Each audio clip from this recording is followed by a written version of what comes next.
Maintaining calm is an essential trait if you want to act correctly when adversities appear in your life or even while pursuing your goals. However, calmness should not only be used in moments of pressure or potential stress, but also in situations where you are anxious and eager to reach where you want to be. And why is calmness important? Because it will control your emotions enough for you to achieve a clear and effective rationality, sufficient to navigate the path to success. Another point related to calmness is silence. A situation that illustrates this is when you are eager to tell someone your plan and end up sharing everything in a conversation with a friend, for example.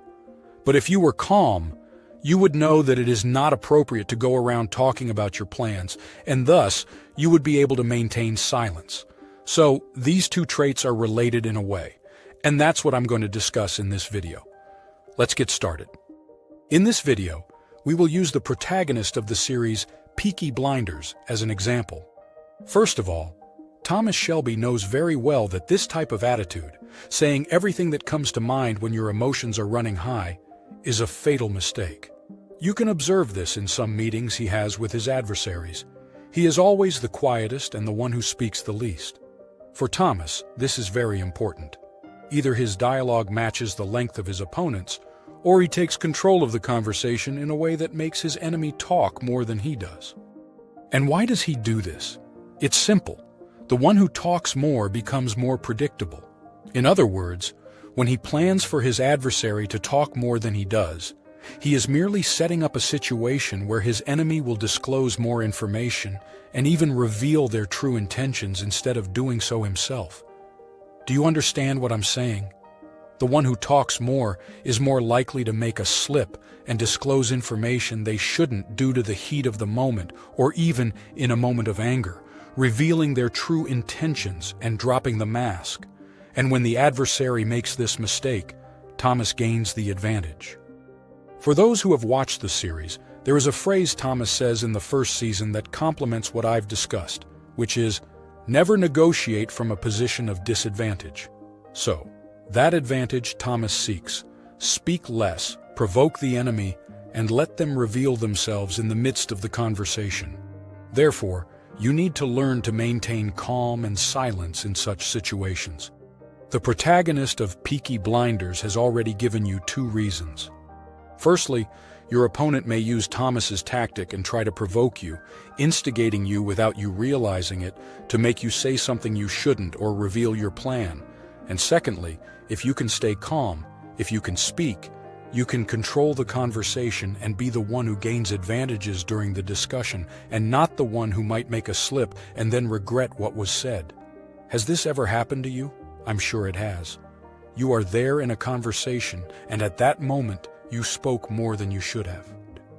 And it might have been at that moment or later that you wondered, why did I say that?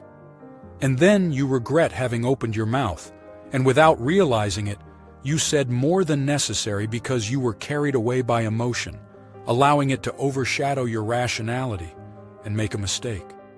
You need to recognize this and realize that when emotions are high and a voice in your head tells you to say something, keep quiet. Or better yet, try to be the one who asks the other person something and not the one being questioned. But how can I stay calm in this world of constant pressures? What you need to understand is the following. Every emotion starts with a thought in your mind.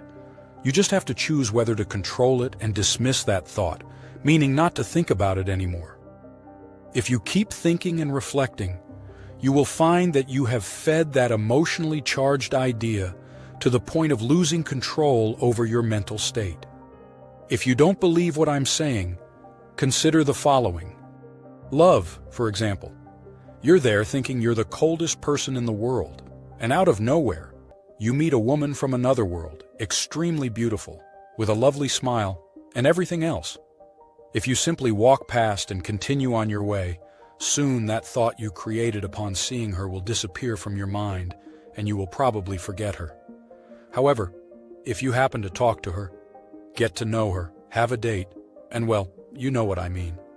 If all this happens, you will fall more and more in love because you will be thinking and thinking about her all the time. The same thing happens with anger.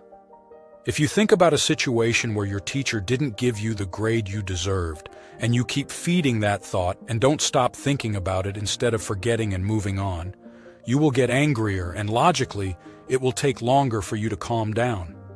So as I said, if you stop listening to that voice in your mind and push those thoughts away from you, that is, from your head, you won't feed that emotionally charged feeling and your calmness will remain steady. So the first step in general is not to keep feeding that emotionally charged thought. And why do I say generally? Because, let's be honest, sometimes it's good to have fun and let emotions flow through your body and mind and enjoy the moment. After all, we are not just made to be rational. But when you realize that emotion is going to get in your way, take that attitude and don't feed anything. This is noticeable in some of Thomas Shelby's behaviors.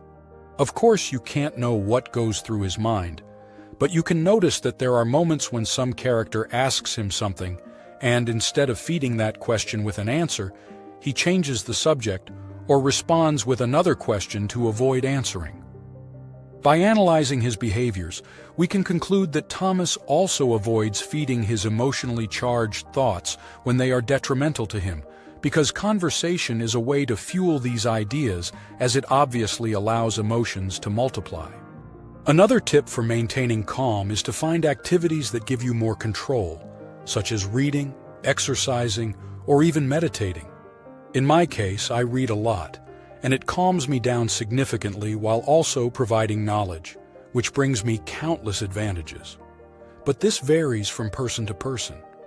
Be careful. Find an activity that calms you and provides benefits, because sometimes you find something that relaxes you, but can actually be harmful at times. So pay attention to that. Regarding the topic of silence, silence comes strategically as a complement to calmness. As I mentioned at the beginning of the video, if you speak less with your opponent, you will have an advantage. But if the adversary decides to attack you with questions, don't panic or get stressed. Stay calm, and with the help of silence, take a pause between their question and your answer. This way, you will have more time to give a short and direct response that doesn't compromise you. You might even choose not to answer. If you choose not to answer, stay silent and focus your gaze on the questioner's eyes, because most people can't stand being stared at. And likely, the person asking you will feel intimidated by your gaze.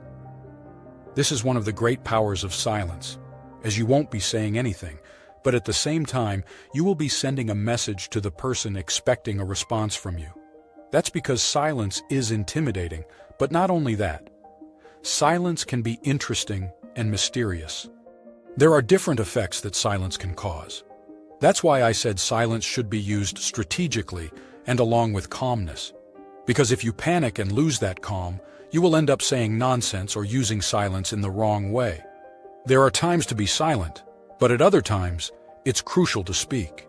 But if you're silent at a moment when you should be speaking, you end up giving the impression that you are shy, or that you lack the ability to respond to that question.